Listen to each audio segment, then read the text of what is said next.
నందమూరి బాలకృష్ణ హీరోగా నటించిన గౌతమిపుత్ర శాతకర్ణి సినిమా ఈ నెల 12న భారీ అంచనాల నడుమ విడుదలవుతున్న సంగతి తెలిసిందే. కథనే హీరోగా చేసి సినిమాలను తెరకెక్కించే దర్శకుడు క్రిష్ శాతకర్ణికి దర్శకత్వం వహిస్తుండటంతో అంచనాలు మరింత పెరిగాయి. ఇప్పటికే ఈ సినిమా పాటలు మంచి ఆదరణ పొందాయి. తాజాగా ఈ సినిమా సెన్సార్ కూడా పూర్తి చేసుకుంది. సెన్సార్ సభ్యులు గౌతమిపుత్ర శాతకర్ణి సినిమాకు UA సర్టిఫికెట్ ఇచ్చారు. ఈ సినిమా చూసిన సెన్సార్ సభ్యులు సింగిల్ కట్ లేకుండా సర్టిఫికెట్ ఇవ్వడం విశేషం. సినిమాను చూసిన అనంతరం సెన్సార్ సభ్యులు సినిమా టీంను అభినందించారట. సినిమా అద్భుతంగా ఉందని కితాబిచ్చారట. దీంతో ఇప్పటికే ట్రైలర్ చూసి ఉబ్బిదబ్బిపోయిన ఫ్యాన్స్ సెన్సార్ స్పందనతో మరింత సంబరపడిపోతున్నారు.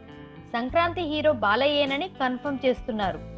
మొత్తంగా చూస్తే ఈ సినిమా కేవలం బాలయ్య ఫ్యాన్స్ కే కాదు, తెలుగు జాతికి కూడా ప్రపంచవ్యాప్త గుర్తింపు తేవడం ఖాయంగానే అనిపిస్తోంది.